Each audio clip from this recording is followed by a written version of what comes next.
Okay, so Thanksgiving is just around the corner, and you're probably already picturing that perfectly golden turkey, right? Right. But before you start dreaming of pumpkin pie, let's talk about something that could throw a wrench in your travel plans. A double whammy of winter weather hitting both the West and East Coast just in time for the holiday rush. Yeah, it's fascinating how these two distinct weather systems are converging right at peak travel time.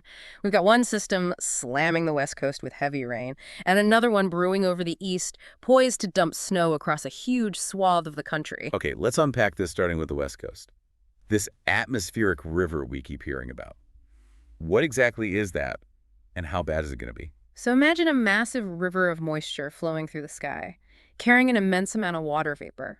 That's essentially what an atmospheric river is. And this one is aiming straight for California, especially Northern California, bringing heavy rain and a real risk of flooding. I've heard that areas recently hit by wildfires are especially vulnerable to flooding. Is that true? And if so, why? That's right. When wildfires burn through an area, they destroy vegetation and leave behind a layer of ash. Now, this ash actually repels water, making the soil less absorbent. So when heavy rain hits, the water runs off rapidly instead of soaking in, increasing the risk of flash floods and mudslides.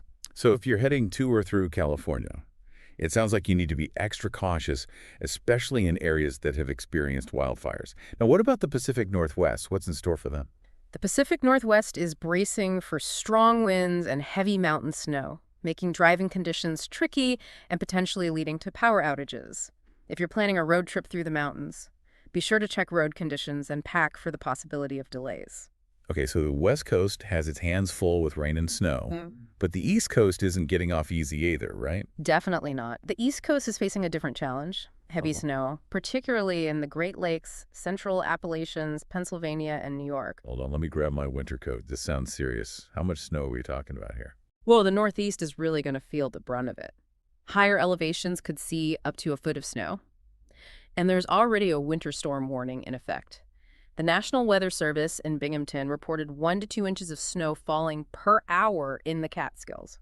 That's a lot of snow in a short amount of time. That much snow in such a short time sounds dangerous. What kind of impact did that have? Heavy, wet snow like that can bring down trees and power lines, so those in the affected areas need to be prepared for potential power outages. And it's not just about the amount of snow. The weight of wet snow can also lead to roof collapses, especially on older structures or those with flat roofs. It's essential to be aware of the weight-bearing capacity of your roof and to clear snow regularly to prevent excessive buildup. So if you're in an area expecting heavy snow, Mhm. it's worth checking your roof situation. Better safe than sorry. Now, let's get specific about those snowfall amounts. What can people in different areas expect? Certainly. Valley locations in the Northeast can expect 1 to 4 inches of snow. Above 1,500 feet, you're looking at 6 to 12 inches. And get this, the highest elevations could see a whopping 12 to 16 inches. Wow, that's enough to build a pretty impressive snowman. Now, I know we're focused on the pre-Thanksgiving travel rush, but what about the days after the feast? Will this winter wonderland stick around? Well, here's something else to consider. From November 29th to December 5th, temperatures across most of the U.S. will be below normal. So for anyone traveling or venturing outdoors after the big feast, pack those extra layers. It sounds like we're in for a real post-Thanksgiving deep freeze. Indeed.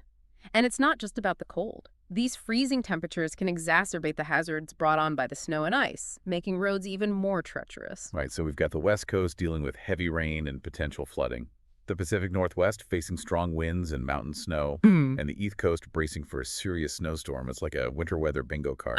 And it's all happening right when millions of people are trying to get home for Thanksgiving.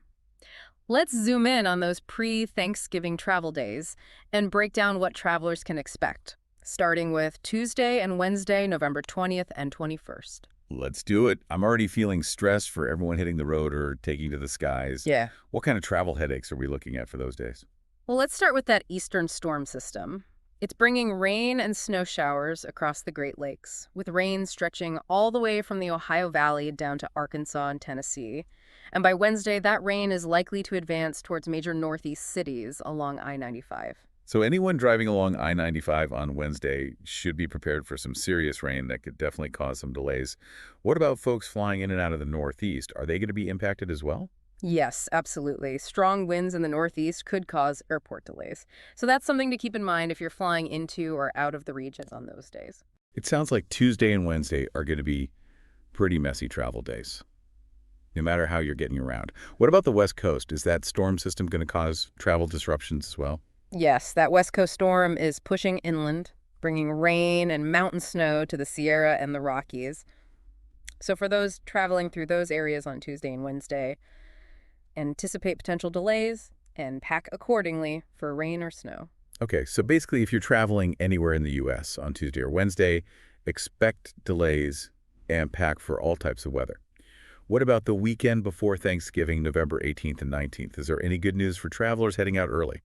Well, the weekend before Thanksgiving looks a bit brighter for most of the U.S. Relatively dry conditions should make for good travel overall. Okay, that's a relief. Yeah. But you said most of the U.S. Are there any exceptions? Right. The West Coast will still be dealing with rain and mountain snow, and the Northeast will see some rain and higher elevation snow, so those regions won't be completely in the clear. So it sounds like no matter when you're traveling for Thanksgiving, it's important to check the forecast and be prepared for anything. Speaking of forecasts, let's dive into the specific areas that are going to be hit the hardest. Over 23 million people are currently under winter weather advisories, primarily in the East and Great Lakes regions.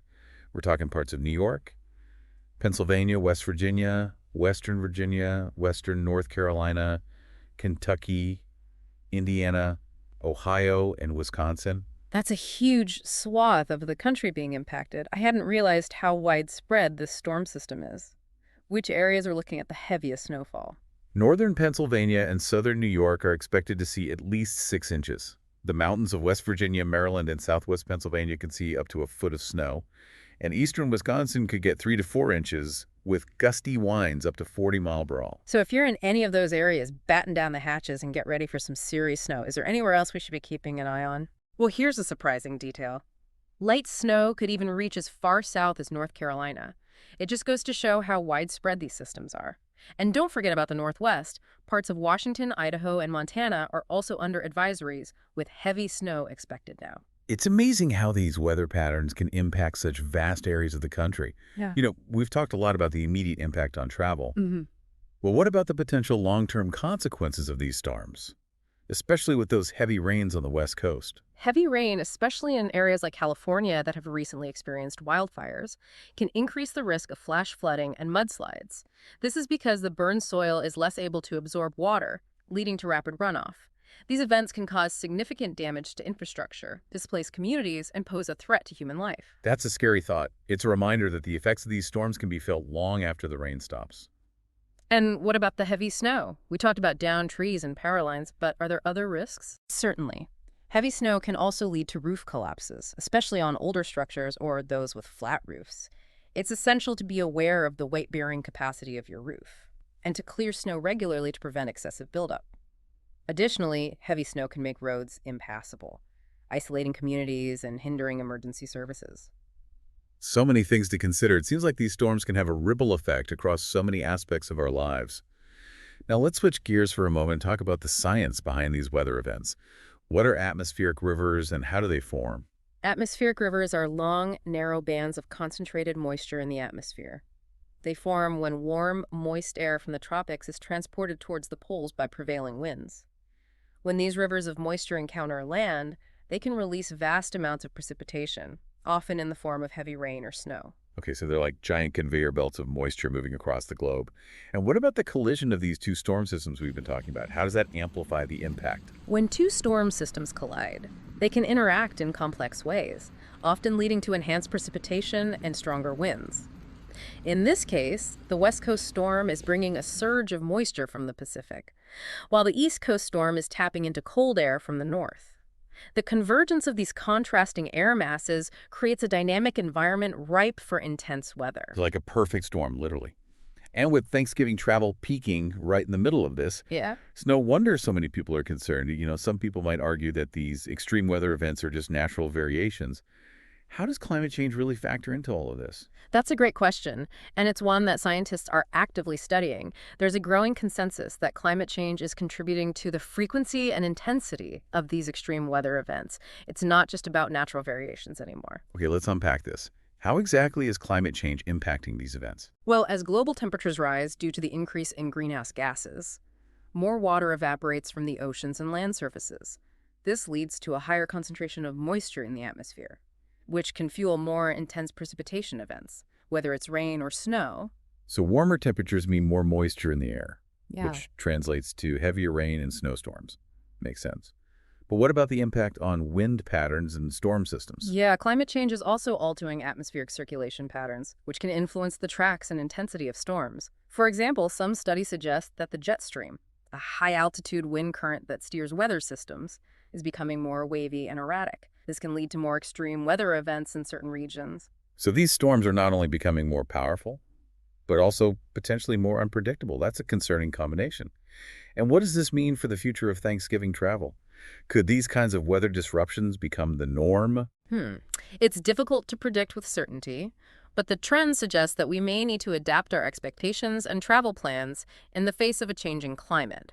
This could involve being more flexible with travel dates, considering alternative modes of transportation, and being prepared for a wider range of weather conditions. So being proactive and informed is more important than ever. Now let's shift our focus to what individuals can do to prepare for these kinds of weather events. We've talked about checking forecasts and packing accordingly, but what are some other practical steps people can take? Well, one crucial step is to have an emergency preparedness kit ready at home and in your vehicle. This should include items like non-perishable food and water, a first aid kit, flashlights, and extra batteries, warm clothing and blankets, and a battery-powered radio or weather alert device. Having those essentials on hand could make a big difference in an emergency situation. Any other advice for staying safe during severe weather? Absolutely. It's essential to heed weather warnings and advisories from official sources, such as the National Weather Service. If you're advised to stay off the roads or evacuate an area, take those warnings seriously. It's always better to err on the side of caution when it comes to severe weather. Great advice. So to recap, we've got a wild weather week ahead with a 1-2 punch of storms impacting travel just in time for Thanksgiving. We talked about the heavy rain and flood risk on the West Coast, the snowstorm brewing on the East Coast, and the potential for things to get even colder after the holiday. We also dug into how climate change might be contributing to these extreme events. But here's the good news. We can all take steps to stay safe and informed. Exactly. Check those forecasts, pack for all types of weather, have your emergency kit ready, and be prepared to adjust your plans if needed. Flexibility is key. And remember, even if your travel plans get disrupted, the most important thing is to stay safe and enjoy the time with your loved ones. What's fascinating here is how interconnected these issues are. We can't ignore the role that climate change is playing in shaping our weather, and we need to be proactive in adapting to these changes. But on a more immediate level, the key is to stay informed, be prepared, and make smart decisions based on the best available information. Well said. That wraps up our deep dive into this Thanksgiving's wild weather forecast. Stay safe out there, everyone, and happy Thanksgiving.